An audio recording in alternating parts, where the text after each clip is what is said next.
It's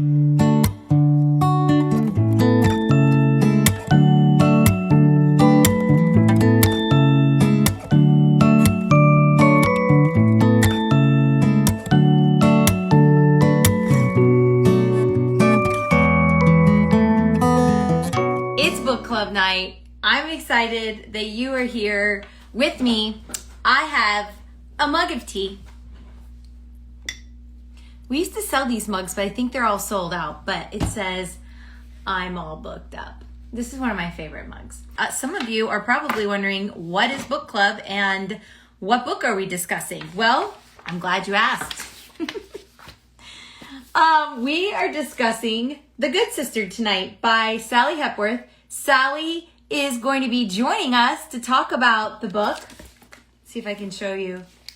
Well, you'll see her in just a second. But Sally is going to be joining us to discuss. I'm so excited. I got to warn you, if you're a first timer or if you haven't had a chance to finish this book yet, you're going to want to pop off here in just a second. But if you haven't finished the book, I got to tell you that we do spoilers here because this is a book club. This isn't a book review where I'm going to tell you to read the book. I already told you to read the book last month. So we're going to talk about the book and we're going to talk about how it ends. And this book has some twists and turns. So if you have not finished it, great book, excellent read, obviously. And so you're going to want to pop off. Let's talk about this book because I have to tell you guys, this book had me hooked from the very beginning. It's a mystery thriller, which, by the way, I really appreciated that this book was thrilling, but yet not scary. Let's bring her on. Let's talk to Sally. I want to hear. We're going to start off with this question. Did Rose kill Janice? Here she is. Hi, Sally. Hello. How are you? I was just typing to write that I didn't think of that either, but maybe she did kill Janet. Now I'm going to say that she definitely did. So thanks for the tip off, guys. You're well, I can't take credit for that one, but you're welcome. We've got some girls that go really deep on book club here, and when they get together, they have all these ideas, and it's just really fun. So hi. I didn't put it past her. Yes, she was pretty evil. Hello, thank you for having me. Hi, Holly's family. Thank you all for joining. I'm very flattered. Oh, we're so glad that you're here. It's really nice to meet you. What time is it there? It's lovely to meet you. It's about 11:30 in the morning. So I'm on the coffee. That's nice. That's really nice. Last month, we spoke with Mike Gale, and he lives in England, and it was 1 a.m. when he talked to us. That. It was Gosh, really... he was a good sport. I'd be fast asleep at that time. Me too. I gotta say, I don't think I would have done that. All right. So nice to meet you. We really, really enjoyed this book. Thank you for not making it too scary, but also quite suspenseful. Just probably you get this question asked all the time, but tell us, like, what inspired you to just start writing this particular story? Yeah. Look, it's my 6th book, I think. I keep losing track. And, one thing that I love exploring in my books is family dysfunctionality, as it were. My book before The Good Sister was called The Mother-in-Law, and it was about a mother-in-law who was murdered. And before that, I wrote about, next door neighbors, and I've written about mothers and daughters. And so I was kind of looking for a familial relationship to write about. But disclaimer, I don't have a sister. I have 2 older brothers. And so I always felt like, I don't know if I have the authority to write about sisters. It was something I thought about, but I now am the mother of 2 daughters. So I've had a bit of an opportunity to have a bit of a close view of this relationship. My mum is also one of 5 sisters. So I've seen a bit of sisterly interaction there. Okay. And so I had sisters in the back of my mind, but I just wasn't sure. And there was a moment that actually inspired the book. And it was, a couple of years ago, because publishing is slow by the time you write it and then it comes out. But I was in my backyard, I was watching my little girls playing, and it was one of those rare moments where they were playing really nicely. You know, there was squeals of joy, and I thought, wow, you know, maybe I can go inside and do something for myself, you know, heaven forbid. And so I turned around to walk inside, and the moment I did that, the squeals of joy turned to the, you know, nasty, horrific squeals where someone's been injured, as it always does. And so I went to investigate, and I found that my older daughter, who was 6 at the time, had this ring of teeth marks in her arm. And my younger daughter, who was 2, was standing there, and she doesn't have a poker face, right? You know, she's looking kind of guilty, and it was very obvious what had gone on. And so I went to reprimand my younger daughter, and she's 2, right? And she's our baby. And so it was not an angry reprimand. It was kind of, why did you bite your sister? But my older daughter, who was the injured party, stepped in between us, you know, very dramatically, and said, "Don't you yell at my baby sister." And I was so confused, because as someone who has 2 older brothers, I can tell you that there was no greater joy in my childhood than when my brothers got in trouble. In fact, to this day, if mum tells them off, I'm happy. And yet here is my daughter, teeth marks in her arm, and she doesn't want me to yell at her sister. And I thought, isn't that interesting? And then in the next breath, she said, "Don't worry, mummy, I'll get her back later when she least expects it." And I walked away from that, and I thought it was just this little vignette of sisterhood where you can't hurt your sister, but, or, you know, no one else can hurt my sister, but I can. And that the loyalty and the love, but also the kind of cunning. And I walked away, and I came into my office, and I just wrote "sisters?" ? And I thought there could be a book, and that was the start of it. That's amazing. I have 2 sisters. I have an older sister, and I have a younger sister who also has special needs. And one of the things that I loved about this book is how Fern was able to live on her own. And my sister just this year was able to move into a place on her own. And so that was just another, you know, you got me with the library references, but then also with my sister, it was really special. So, all right, so you get this idea, you write down sisters with a question mark, and then what? So the other thing, which, as you've already discussed, is a big part of this book, is the character of Fern. And she is a character that's kind of been in my mind for a while, and I didn't know how she was going to come out, and or even, you know, who she was going to be. But I am part of a neurodiverse family. My son is on the spectrum. My daughter has ADHD. My husband is not diagnosed, but he identifies as being autistic. And so I've had in the back of my mind, I would love to write a on the spectrum character.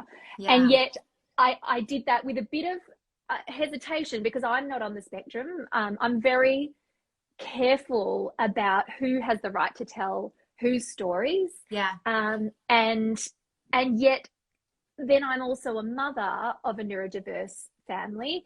And what's really important to me, and what I really ultimately wanted to do with this book, was to create characters in the world, and in my creation, that's in fiction, but I hope there are other people doing it in TV and all the other forums, but create characters that exist that my children can read about, and they can see themselves not being in books because they're on the spectrum, but in spite of the fact that they're on the spectrum. You know, it wasn't a book about someone coming to terms with the fact that they're on their spectrum, or their family understanding it, or them fitting in.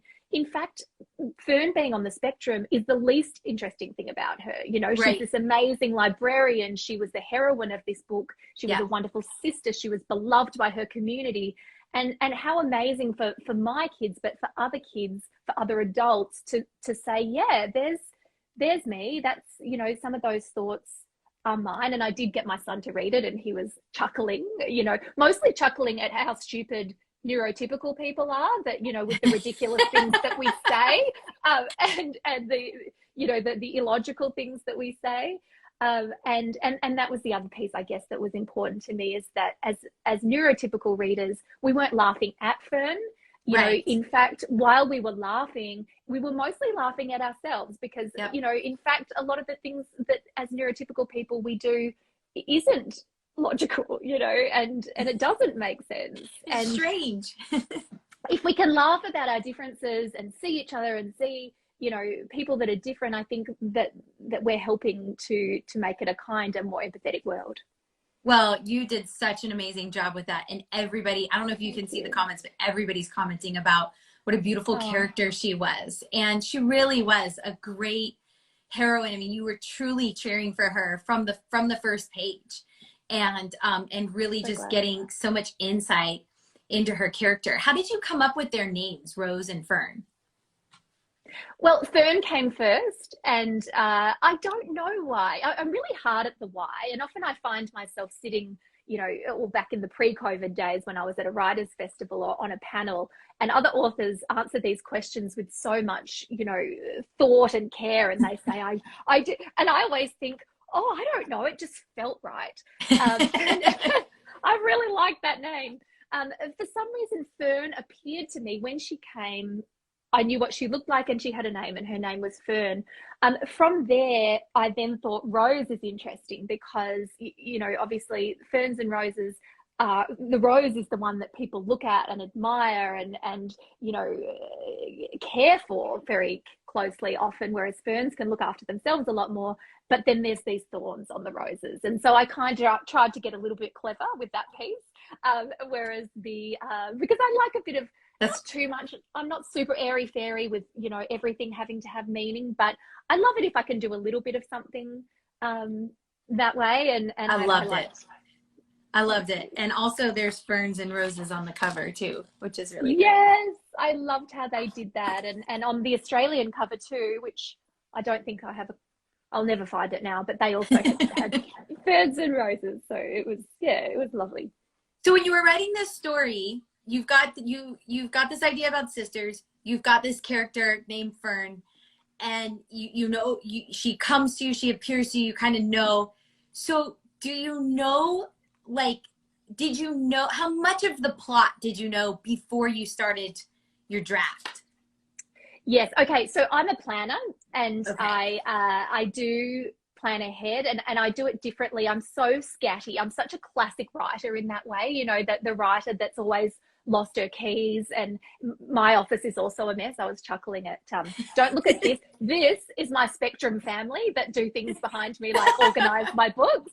I am the chaos. So I plan in a chaotic way. I think that for The Good Sister, I used a spreadsheet, and which also feels very unwriterly.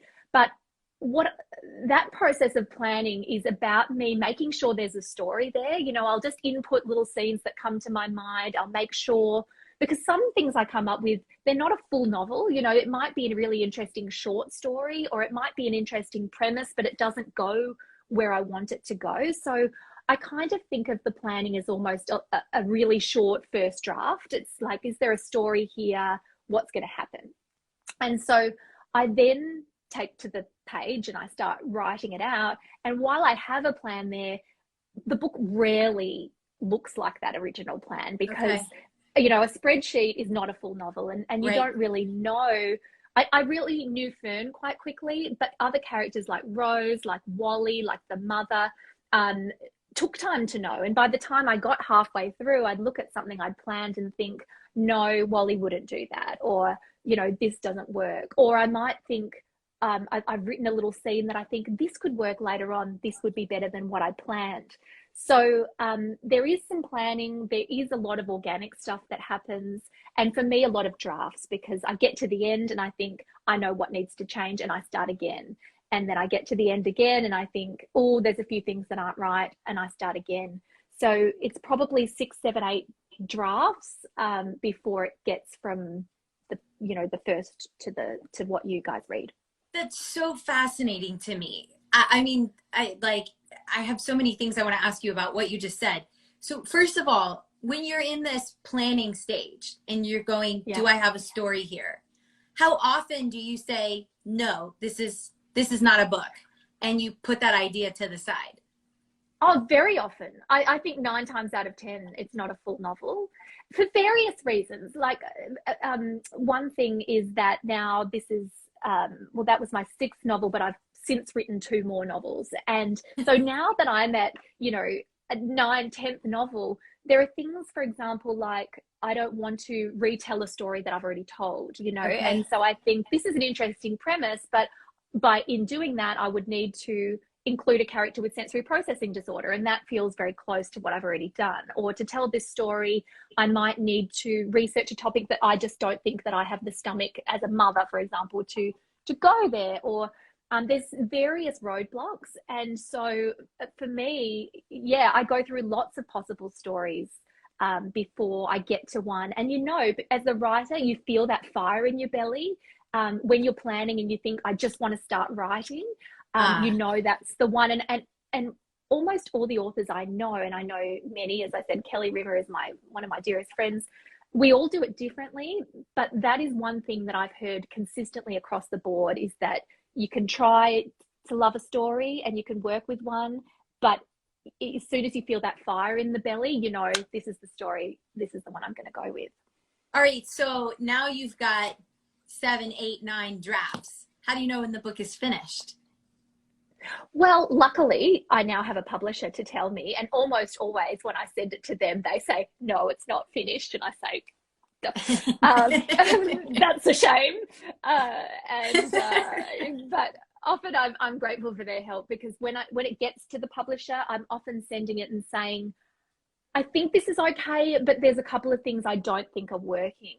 And a good publisher will not say, here's what you should do. And I think it's important to say that, because I often get questions like, what do you do if your editor wants you to do something that you don't want to do? That never happens to me, because they never tell me what to do. What they say is, I didn't believe that Rose would do this. I didn't understand why Wally would do this. And so my job then is to say, okay, she didn't believe that. I need to make that believable. And so you go back and you do some more work on it. And there are times when it gets to the end and I think, yep, I've nailed this. But those are very rare. Most times I think, I hate this. This is the worst book I've ever written. It's never going to get published. And then I send it to my publisher and they say, good job. This is great. So you get so close to it as the writer that sometimes your perspective is off. But I think if you know that something's not working, you're usually right. So it's just. Do you have a person or a personal friend that you allow to read your drafts along the way? I have done. Well, Kelly is one, and a couple of other writer friends. We read for each other. I mostly give her mine, so she'll give me hers, because her books are so good, and I just am desperate for an early copy, and I never have a single comment to make because it's always so good. But now I kind of keep it to myself, because I have multiple publishers in different countries. I already get a lot of opinions. So once I've done as much with it as I can, I will just send it to them, because they'll come back. And if I'm already sending it to someone else before that, it's kind of too many cooks. And really, I guess the experts are my publishers, and it can be embarrassing to send it, and then they, you think, I don't want them to say it's not good and be unhappy with me. But in general, they're pretty nice to me, and they make their comments kindly. So now I'm on a book a year. I finish the book. I finish my 5 million drafts, and then I send it to them. I can't believe you're on a book a year. That's insane. Okay, so you wrote a lot about books in this book, and a lot about the library. Is the library a special place for you? Yes. Oh my gosh. I was never homeless, but I did go to the library every weekend with my mum and my brothers. And a similar thing, what I remember is getting this wonderful freedom in the library. As soon as we walked in the door, my brothers and I would run off in a different direction, and we would find a book, and we would sit in a beanbag, and we might stay there for hours. And my mum was a high school teacher, so she was wild about reading and literacy and all of those things. I remember just thinking the amazing thing about the library also was that you were able to take things home with you. Right. When I was a child, one of the things I remember, and we weren't super poor, but there were times when money was tight, and I remember going to the shops and mum saying, you can't have anything, don't ask for anything, you're not getting anything. But at the library, you could bring home a bag of books. And, you know, what an amazing resource in the community for for everyone, because that's what it means. As a society, we value literacy, so we make books free. And I think to make that available to children is just such a great way to instill the value of reading and books in them at an early age. And that's what I had, and that's what Fern had. I loved it so much. It kind of made me feel a little guilty because I have really fond memories of the library, the public library, and also the school library, and very distinct memories of even the smell of a library book. And I would take my children to the library when they were really little, but Yeah. I would never remember, as a mom, I would never remember to return the books. So like every time we would go to the library, it was like $20 in fees and fines and everything. And so I was just like, you know what, we're just going to buy the books so we can keep them at the house. And so we do have lots of books in our house, but my sister is commenting, they have a bookmobile that comes around to their neighborhood that her and her kids love. And it's so funny. So many people are commenting about the library, and people who worked in the library, and somebody who's a retired librarian, and the smell of the library. It's just, and you know, it is, sorry to interrupt. No, I think that one thing I love about libraries, and the libraries have been closed this year in Australia, but prior, and while I wrote The Good Sister, I wrote The Good Sister in my local library, because I used to take my computer and go to the library, and that's where I wrote. That was my office, as it were. And so a lot of the librarians helped me understand that, because they know me and they know that I sit there and write my books, and they would come and tell me about the life of a librarian. But one of the things from being in the library that I realized that I loved is that libraries, at least in Australia, I'm not sure what it's like there, are hot right now. You know, I think because of hipsters and music, they've really become a community hub, as opposed to just being about books. And there are always students in there. There's those baby reading and rhyme time, like you talked about with your little children. There is you know, Toastmasters groups. There's elderly people learning computer skills.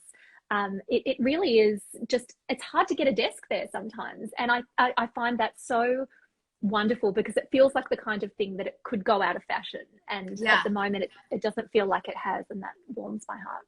That's really amazing. I think here, I'm not sure. I mean, I honestly haven't been in a library in a really long time. I hope they're like that. I know that they've lost a lot of funding here in our state particularly, which is really sad. But yeah, I really loved all of your book references. And also, like I said earlier, that there was a book club book within your book. That was just like, that was so great. Okay, so I want to ask you about what you like to read, because I find that writers are readers. And and so one of the things we love from book club is hearing authors recommend some books. So got a couple questions for you. So you obviously love plot twists. What is a book that you have read that had the most unbelievable plot twist that you're like, I wish I could read that book again for the first time? Oh, good question. Oh, one that's got a plot twist. There's an American writer who I love, who writes thrillers. Her name's Mary Kubica, and she's written several books, and I love them all.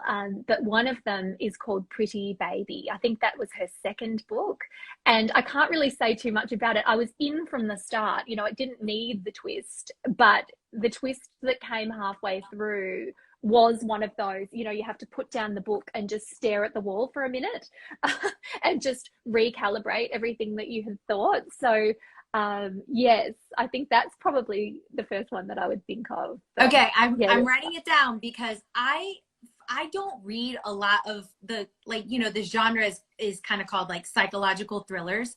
I don't read a ton of them, because I find them to be a little disappointing sometimes, you know, like you get to the where the twist is, and you realize like she was drunk the whole time, and I'm like, exactly. So I love to ask, like, I typically only read that genre of books if somebody recommends one to me, because otherwise you just like, or if there's one that just like literally everybody has read, then I'm like, well, okay, I'll give this one a try. But I love it. I'm going to read that one. That one is a good one. But I agree with you. And one of the things that was interesting about being kind of shelved in thrillers, as it were, for my books is that I had never, and it's not up to me, and it's the bookstores, you have to categorize books because that's where people know how to find them. But I don't think of my books as thrillers because I always focus on character first, and thrillers can be quite plot driven. Whereas for me, I feel like my books are more, what I'm really interested in exploring is characters and families and relationships. And so when I do, I guess you're possibly the same from what you had said, the thrillers that I enjoy, and Pretty Baby is one of them, are the ones that do both character and also plot. I totally agree. Who's an author that you have read almost all of their books? Oh, okay. Leanne Moriarty. I love her. She's another Australian writer. And did you reference her in this book? I don't know if I did. If I didn't, that's a huge oversight. How could I not do that? I thought that you did, because I remember thinking she's listing Australian authors, but I could not find it. I tried to go back and I couldn't find it. But I mean, that doesn't really mean anything. I was just like looking for it. But okay, so you've read all of her books. Did you see her newest show? My husband and I just watched it. Yes, 9 Perfect Strangers. Yes. Yeah, it's great. She's wonderful. Yeah. That's awesome. Okay, so what is a book that made you fall in love with reading? Like a book that you read early on as a child or a teen? Oh, okay. There's a few. So my favorite childhood series, the ones that I think probably really made me a reader, were the Enid Blyton Naughtiest Girl in the School books. There were 3 of them, and they were chapter books, I think you'd call them. So they're not picture books. And I got the first one from my local library and read it. And this is something I say to parents who want their children to be readers. So I remember it was that kind of book that I was walking around, at lunchtime at school reading it.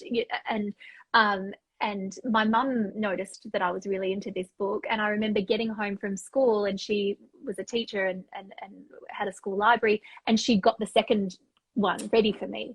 And so I always say to parents, if you see your kids reading something, it doesn't matter what it is, you get them, like if it's not a series, get them more books like that. Put the books in their hand, make it easy for them to continue being a reader. I actually watched your Instagram that you did all about getting your kids to read books. It was so great. I highly recommend to everyone watching. You've got to go follow Sally on her Instagram, because you did that one post all about how to get your kids to be great readers, which I absolutely loved.